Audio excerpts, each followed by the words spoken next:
Hello guys, എല്ലാവർക്കും പുതിയൊരു വീഡിയോയിലേക്ക് സ്വാഗതം. അപ്പോൾ ഇന്ന് ഞങ്ങൾ ഈവനിങ്ങിന് എടുക്കുന്നൊരു വ്ളോഗാണ് കേട്ടോ. ചെറിയൊരു കുക്കിംഗ് ആണ്. ചിക്കൻ കറി വയ്ക്കുന്നുണ്ട്, അപ്പോൾ അതൊന്ന് കാണിച്ചു തരാം കേട്ടോ. ചിക്കൻ കറിക്ക് ആവശ്യമായ സവോളയും വെളുത്തുള്ളി, ഇഞ്ചി, പിന്നെ 2 ചെറിയ ഉള്ളി, തക്കാളി, 2 പച്ചമുളക്. ഇതാട്ടോ ചിക്കൻ നന്നായിട്ട് കഴുകി വൃത്തിയാക്കി വെച്ചതാണ്.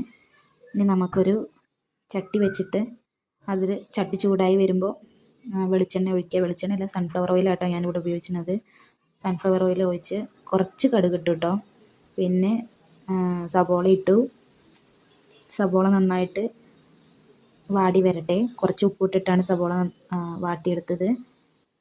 ഇനി ഇത് വാടി വരുമ്പോൾ ഇഞ്ചി, വെളുത്തുള്ളി, ചെറിയുള്ളി പേസ്റ്റാക്കി വെച്ചത് ചേർക്കും. പച്ചമുളക് ഇടും. പിന്നെ ആവശ്യത്തിന് 2 തക്കാളി എടുത്തിട്ടുണ്ട് കേട്ടോ. ഒരുപാട് തക്കാളി വേണ്ട, 2 തക്കാളി എടുത്തിടണം. ഇനി നമ്മളതൊക്കെ പാടെ ഒന്ന് വഴറ്റി റെഡിയാക്കി എടുക്കണം.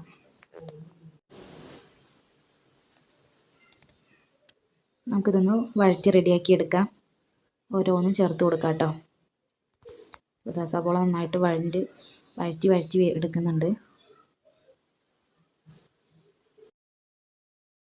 കുറച്ച് ഉപ്പ് ചേർത്തത് കൊണ്ട് ഇത് വേഗം വഴറ്റി കിട്ടും കേട്ടോ. കളറൊക്കെ നല്ല വേറെ ഒരു ഗോൾഡൻ കളറൊക്കെ ആയി കിട്ടും.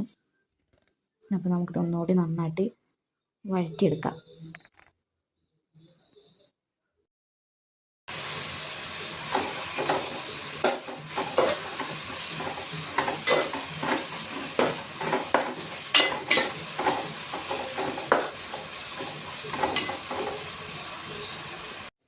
ഇനി ഇതിലേക്ക് ഇഞ്ചി, വെളുത്തുള്ളി, ചെറിയ ഉള്ളി ചതച്ച് വെച്ചത് ചേർത്ത് കൊടുക്കും.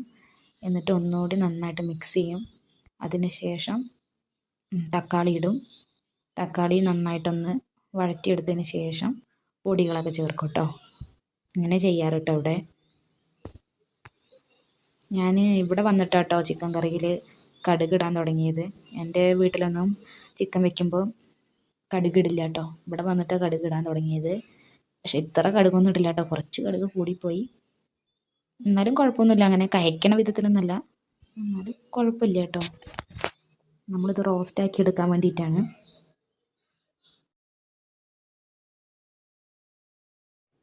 നമ്മളിത് 2 തക്കാളി ചേർത്തിട്ടുണ്ട് കേട്ടോ. 2 ചെറിയ തക്കാളി ചേർത്തിട്ടുണ്ട്. ഇത് നന്നായിട്ടൊന്ന് വഴറ്റിയെടുക്കുക. അപ്പോൾ ഈ വീഡിയോൻ്റെ ഇടയിൽ കൂടെ ഒരു കാര്യം കൂടി പറയുന്നുണ്ട്. ഞങ്ങളുടെ ചെറിയൊരു ചാനലാണ്. അപ്പോൾ എന്തെങ്കിലുമൊക്കെ തെറ്റുകളുണ്ടെങ്കിൽ ക്ഷമിക്കണം. അത് വലിയൊരു കുക്കിംഗ് ചാനലോ അങ്ങനെയൊന്നുമല്ല. ഞാൻ എൻ്റെ വീട്ടിൽ വെക്കുന്ന കറികളൊക്കെ ഒന്ന് അതിൻ്റെ റെസിപ്പിയൊക്കെ ഒന്ന് ഷെയർ ചെയ്യുന്നു, അത്രയേ ഉള്ളൂ കേട്ടോ.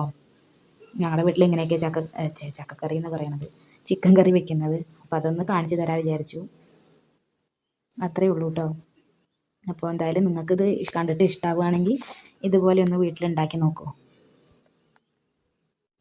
അപ്പോൾ നമ്മുടെ വീട്ടിലുള്ള സാധനങ്ങളൊക്കെ വെച്ചിട്ട് ഞാനൊരു കുക്കിംഗ് വീഡിയോ ഇട്ടു എന്നുള്ളൂ കേട്ടോ. പുതിയ പാത്രം, പുതിയ ചട്ടി അങ്ങനെയൊന്നുമില്ല. നമ്മുടെ വീട്ടിൽ ഉള്ളത് വെച്ചിട്ട് ഞാനൊരു വീഡിയോ ഇട്ടതാണ്. നിങ്ങൾക്ക് ഇഷ്ടമായി എന്തായാലും ലൈക്ക് ചെയ്യൂ, ഷെയർ ചെയ്യൂ, സബ്സ്ക്രൈബ് ചെയ്യൂ കേട്ടോ. അപ്പോൾ നമ്മുടെ തക്കാളിയൊക്കെ ഇതിൽ നന്നായിട്ട് പൊടികൾ ചേർത്ത് കൊടുക്കാം. മല്ലിപ്പൊടി, മഞ്ഞൾപ്പൊടി, മുളക് പൊടി, ചിക്കൻ മസാല, കുറച്ച് കുരുമുളക് പൊടി അതോടെ ചേർത്ത് കൊടുക്കാം കേട്ടോ. ഇനി നമുക്കിതിലേക്ക് പൊടികളൊക്കെ ചേർത്ത് കൊടുക്കാം. അത് ഞാൻ പൊടികൾ ഓൾറെഡി ചേർത്ത് കൊടുത്തു കേട്ടോ. കാരണം ഫോണും കൈ പിടിക്കുന്നുണ്ട്. അപ്പോൾ പൊടികൾ ഞാൻ ആദ്യമേ ചേർത്തു. മല്ലിപ്പൊടി, മുളക് പൊടി, ചിക്കൻ മസാല, മഞ്ഞൾപ്പൊടി, ഇത്രയായിട്ടോ എടുത്തിട്ടുള്ളത്. എന്നിട്ട് എല്ലാം പാടെ ഒന്ന് നന്നായിട്ട് മിക്സ് ചെയ്തെടുത്തു. അതിൻ്റെ ആ പച്ചച്ചോയല്ലേ, ഒരു പച്ച മണം അതങ്ങോട്ട് പോയി കിട്ടണം. നല്ലൊരു എന്താ പറയുക, ഒരു കാപ്പി കളറ്, ആ ഒരു കളറാവണം. അപ്പോൾ അതുവരെ നമുക്കൊന്ന് വഴറ്റി എടുക്കാം. ഈ പച്ചമണമൊക്കെ ഒന്ന് പോയി കിട്ടട്ടെ. ഇതുപോലെ മിക്സ് ചെയ്തെടുത്തിട്ടുണ്ട് കേട്ടോ. ഇനി നമുക്ക് അതിലേക്ക് ചിക്കൻ ചേർത്ത് കൊടുക്കാം. ഇതിൽ ഞാനൊരു തുള്ളി വെള്ളം ചേർക്കുന്നില്ല കേട്ടോ. ഈ ചിക്കൻ കഴുകിയ വെള്ളം ഉണ്ടാവില്ല, പിന്നെ ചിക്കനിൽ വെള്ളം ഉണ്ടാവില്ല. അപ്പോൾ അത് എല്ലാം കൂടെ ചേർന്നിട്ട് അങ്ങനെ വേവും. അപ്പോൾ അടച്ച് വെച്ചിട്ട് അങ്ങനെ വേവിക്കാൻ വിചാരിച്ചു. എന്നിട്ട് ഇടയ്ക്കിടയ്ക്ക് ഒന്ന് ഇളക്കി കൊടുത്ത് സെറ്റാക്കി എടുക്കാം. അപ്പോൾ ചിക്കനൊക്കെ ഇതിലോട്ട് ചേർത്ത് കൊടുത്തു. ഇത് നന്നായിട്ട് ഈ മസാലകളെല്ലാം ചിക്കനിൽ പിടിക്കണം. അപ്പോൾ നമുക്ക് ഒന്നുകൂടി നന്നായിട്ടൊന്ന് മിക്സ് ചെയ്തെടുക്കാം കേട്ടോ. അപ്പോൾ നമ്മളിത് ചിക്കൻ എല്ലാം ഇതിലോട്ട് കുറച്ച് കുറച്ചായിട്ട് ചേർത്തുകൊണ്ടിരിക്കുകയാണ്. ഇനി ഇതെല്ലാം പാടെ ഒന്ന് ചേർത്തിട്ട് ഈ മസാലയും എല്ലാം പാടെ ഒന്ന് കൂട്ടി യോജിപ്പിക്കണം. അപ്പോൾ നമുക്കിതിന് അങ്ങനെ ചെയ്യാം. ഇത് മിക്സ് ചെയ്യാം കേട്ടോ. അടിയിലാണല്ലോ നമ്മുടെ മസാലയൊക്കെ കിടക്കുന്നത്. ആ മസാലയൊക്കെ എല്ലാം പാടെ എല്ലാ ചിക്കൻ്റെ പീസിലേക്കും ആവട്ടെ പറഞ്ഞിട്ട് നമുക്കിത് ഇങ്ങനെ മിക്സ് ചെയ്യാം. നന്നായിട്ട് ഇളക്കി യോജിപ്പിക്കാം കേട്ടോ. ഇനിയിപ്പോൾ മസാലയിൽ ഉപ്പ് കുറവോ എന്തെങ്കിലുമൊക്കെ ഉണ്ടെങ്കിൽ നമുക്ക് പാകം നോക്കിയിട്ട് ഇപ്പോൾ ചേർത്ത് കൊടുക്കാം. നമ്മൾ ആദ്യം സവോളയിൽ ഉപ്പിട്ടത് വെച്ചിട്ട് ഞാൻ പിന്നെ ഇതിൽ ഉപ്പ് ചേർത്തിട്ടില്ല കേട്ടോ. ഇനി ഉപ്പ് നോക്കിയിട്ട് അടച്ച് വെക്കുന്നതിന് മുന്നേ ഉപ്പൊന്ന് വെറുതെ നോക്കിയിട്ട് കുറച്ച് ഉപ്പിട്ടിട്ട് അടച്ച് വെക്കും. എന്നിട്ടിനി ബാക്കി നോക്കുള്ളൂ കേട്ടോ. ഇതാണ്ട് അതിങ്ങനെ അടച്ച് വെച്ചു. പിന്നെ ഇടയ്ക്കിടയ്ക്ക് ഞാനൊന്ന് എടുത്ത് തുറന്ന് നോക്കുന്നുണ്ട്. ആവിയൊക്കെ ക്യാമറയിൽ പറ്റി പിടിച്ചു. അതുപോലെ ഞാൻ ഒരു തുള്ളി വെള്ളം പോലും ചേർത്തിട്ടില്ല. പക്ഷേ ഇപ്പോൾ കണ്ട വെള്ളമായി. ഇനി ഇത് നമുക്ക് വരട്ടി എടുക്കാം. ഇനി അവസാനം വേണമെങ്കിൽ കുറച്ച് കറിവേപ്പിലയും വെളിച്ചെണ്ണയും പാടെ ഒന്ന് വെറുതെ മേലെക്കൂടെ ഒഴിച്ച് വെച്ചാൽ തന്നെ അടിപൊളിയാണ്. ഇത് ഞാൻ അമ്പുവിന് വേണ്ടിയിട്ട് 2 ലെഗ് പീസ് ഉണ്ടായിരുന്നത് ഫ്രൈ ചെയ്യാൻ വേണ്ടി എടുത്തതാണ് കേട്ടോ. ഇത് മസാല തേച്ച് വെച്ചു അതിൻ്റെ ഇടയിൽ കൂടെ. അമ്പുവിന് അതൊന്ന് വറുത്ത് കൊടുക്കണം.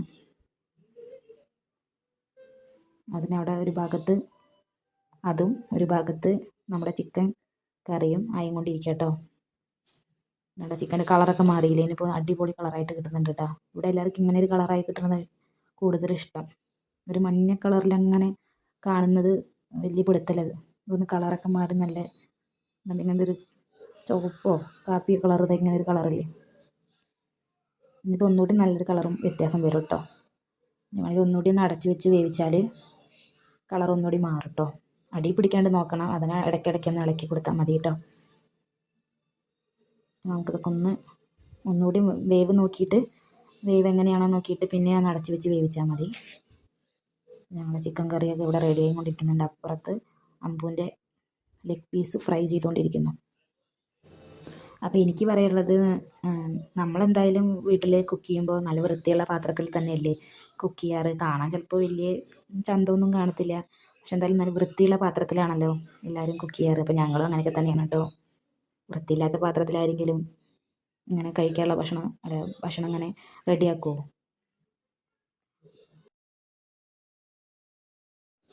അപ്പോൾ ഒരു ഭാഗത്ത് ചിക്കൻ ഫ്രൈ ആവുന്നുണ്ട്. ഞാനത് ഇടയ്ക്കൊന്ന് തിരിച്ച് മറിച്ചൊക്കെ ഇട്ട് കൊടുക്കുന്നുണ്ട്. ഒന്നും നന്നായിട്ട് വെന്ത് വരട്ടെ എന്ന് പറഞ്ഞിട്ട്. അമ്പൂനിത് ഇഷ്ടമായിട്ട് അമ്പൂന് ഞാൻ ഇങ്ങനെ ആക്കി കൊടുത്തിട്ടില്ല. അപ്പോൾ അവൾക്കിത് ഇഷ്ടപ്പെട്ടു കേട്ടോ. നല്ലതുപോലെ വെന്തായിരുന്നു. എന്താ പറയുക, സിമ്മിലിട്ടിട്ടാണ് ഉണ്ടാക്കിയത്, ഇത് ഫ്രൈ ചെയ്തെടുത്തത്. അതുകൊണ്ട് നന്നായിട്ട് വെന്തായിരുന്നു കേട്ടോ. അപ്പോൾ 2 സൈഡും മറിച്ചിട്ട് വേവിക്കാം. ലോ ഫ്ലെയിമിലിട്ടിട്ട് വേവിക്കാം. ഇതുപോലെയായിട്ട് നമ്മുടെ ചിക്കൻ ചിക്കൻ വരട്ടിയത് ഇങ്ങനെ ആയിട്ടുണ്ട്. ഇത് ടേസ്റ്റ് ചെയ്യണതുകൂടി ഒന്ന് എടുക്കാൻ പറ്റിയില്ല. അപ്പോൾ ഇത് ഇങ്ങനെ ആയിട്ടുണ്ട് നമ്മുടെ ചിക്കൻ കറി. അപ്പോൾ ഇത് ഇഷ്ടപ്പെട്ടാൽ എന്തായാലും വീട്ടിലെല്ലാവരും ഉണ്ടാക്കി നോക്കൂ.